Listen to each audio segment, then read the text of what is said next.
मेरी प्यारे विद्यार्थियों, मैं राम केवल सर आज आप लोगों को कक्षा 12 का वैद्युत आवेश तथा वैद्युत क्षेत्र पढ़ाऊंगा। इसमें निम्न पॉइंट सम्मिलित हैं, जिसमें पहली पॉइंट है आवेशित वस्तु पर आवेश का परिमाप। जैसा कि आप लोग कक्षा 10वीं में ऑलरेडी पढ़ चुके हैं, आवेश दो प्रकार का होता है, एक प्लस और एक माइनस आवेश होता है। ठीक, और इन आवेशों के बीच में बल लगता है। अगर दोनों प्लस आवेश है या दोनों माइनस आवेश है, एक दूसरे से कुछ दूरी पर रखा है, तो उस पर एक फोर्स लगेगा। अगर दोनों प्लस है या दोनों माइनस है तो एक दूसरे को डिसअट्रैक्ट करेगा। ठीक, जो फोर्स लगेगा वो डिसअट्रैक्टिंग करेगा, मतलब धकेलेगा। बट अगर दोनों फोर्स चार्ज अपोजिट हैं, one charge is minus and the other is plus, then the force between two charge particles is attracting force।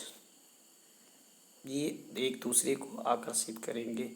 ठीक, अब चार्ज क्यों होता है इसके बारे में हम लोग समझेंगे। कोई कण जो होती है, कोई पिंड जब होती है, उस पर आवेश होते हैं, ठीक, इलेक्ट्रॉन के रूप में। अब इलेक्ट्रॉनों की संख्या को, इलेक्ट्रॉन को ई से डिनोट करते हैं, इलेक्ट्रॉन को ई से डिनोट करते हैं। और किसी आवेश पर इलेक्ट्रॉनों की संख्या, number of electrons n equal to होती है Q इंटू ई। ये नीचे दिया हुआ है। n जो है इलेक्ट्रॉनों की संख्या है, इलेक्ट्रॉनों की संख्या e है इलेक्ट्रॉन का आवेश, और मतलब एक इलेक्ट्रॉन का आवेश। एक इलेक्ट्रॉन का आवेश जो होता है वो होता है 1.6 माइनस इंटू 10⁻⁻19 होता है एक इलेक्ट्रॉन का आवेश। ठीक, अब क्या हुआ, दूसरी पॉइंट आते हैं कूलाम का नियम। कूलाम के नियम, जैसा कि मैंने अभी आप लोगों को बताया कि अट्रैक्टिंग एंड डिसअट्रैक्टिंग फोर्स लगता है between two charge particles. If the charge particles is same, then the force between charge particles is disattract force, but the charge are not same, then the force between two charged particles is attracting force. So we see here Coulomb's law. Coulomb एक फ्रांसीसी scientist थे जिन्होंने पता किया कि दो चार्जों के बीच में जो फोर्स लगता है, जो चार्जों के बीच में जो फोर्स F लगता है, उसकी वैल्यू ज्ञात करने के लिए एक फार्मूला इन्होंने बताया। इन्होंने ये बताया कि यदि दो चार्ज पार्टिकल्स को Q1 into Q2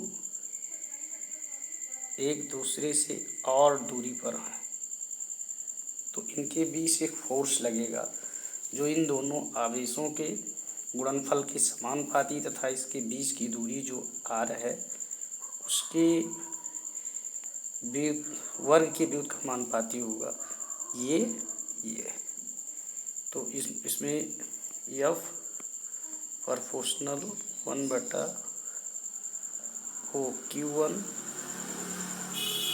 into Q2 और F प्रोपोर्शनल 1/r का स्क्वायर, और दोनों को जब मिलाया गया तो हमें ये वाला मिला। ठीक, अब क्या करेंगे, यहाँ पर 1/4πε0 एक नियतांक है जिसकी value 9 into 10⁻9 newton metre power 2 upon coulomb square होता है। ठीक, अब दूसरी पॉइंट आते हैं वैद्युत क्षेत्र की तीव्रता। ये क्या है, इसके बारे में हम लोग ध्यान से देखते हैं। वैद्युत क्षेत्र की तीव्रता। हाँ, एक पॉइंट और, अगर कोई चार्ज पार्टिकल्स क्यू है, ठीक, तो इसके चारों तरफ एक क्षेत्र होता है। क्या होता है? एक वैद्युत क्षेत्र होती है चारों तरफ, क्योंकि कोई चार्ज पार्टिकल्स जो होती हैं, अगर चार्ज पार्टिकल्स हमारी प्लस है, ठीक, तो यहाँ से वैद्युत बल रेखाएं निकलती हैं जो बाहर की तरफ होती हैं, ठीक, वैद्युत बल रेखाएं निकलती हैं, अगर प्लस है तो बाहर की तरफ ही होंगी। अगर यही चार्ज पार्टिकल माइनस है, क्यू अगर हमारा माइनस है, तो फिर जहाँ इसकी जो वैद्युत बल रेखाएं होंगी वो अंदर की तरफ।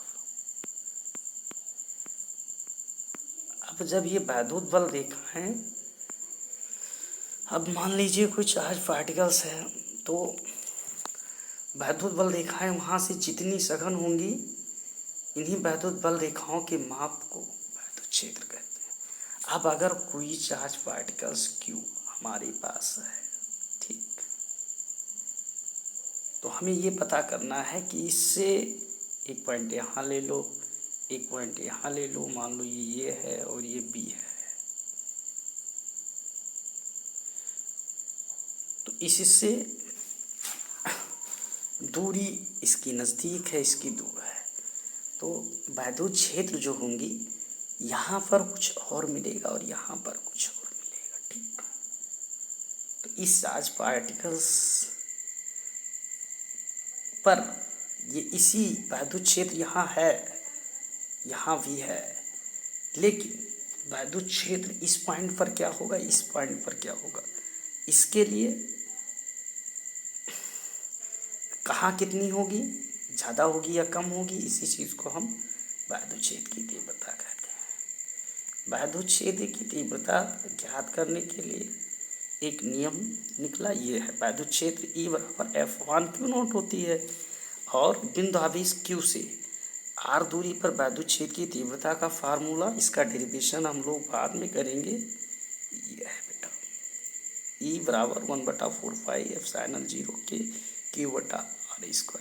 वन थिंग यहाँ K क्या है, K जो है ये परावैद्युतांक है, उस माध्यम का परावैद्युतांक है जहाँ पर आवेश है, परावैद्युतांक है उस माध्यम का जहाँ पर आवेश हमारा है, ठीक। निर्वात का परावैद्युतांक जो होती है, निर्वात का मतलब जहाँ वायु न जा सके, वो K बराबर 1 होती है, ठीक। चलिए अगला होता है वैद्युत द्विध्रुव। नेक्स्ट पॉइंट, वैद्युत द्विध्रुव क्या है, इसके बारे में हम लोग इसको इंग्लिश में कहते हैं इलेक्ट्रिक डिपोल। इसकी डेफिनेशन जो है, यदि दो समान तथा विपरीत आवेश को एक दूसरे से अल्प दूरी पर रखा जाए, जैसे प्लस क्यू और माइनस क्यू, एक दूसरे से अल्प दूरी पर, से बीच में P होती है, P से दर्शाते हैं वैद्युत द्विध्रुव। यहाँ से यहाँ तक की दूरी L और यहाँ से इधर दूरी L, तो इसी को जब दो समान किंतु दिशा में विपरीत आवेश एक दूसरे से अल्प दूरी पर रखे जाते हैं, तो वैद्युत द्विध्रुव का निर्माण होता है। वैद्युत द्विध्रुव को P से दर्शाते हैं, P बराबर Q गुणे इनके बीच की दूरी L, L to L हो जाएगा, L क्या हो जाएगा बेटा, 2L।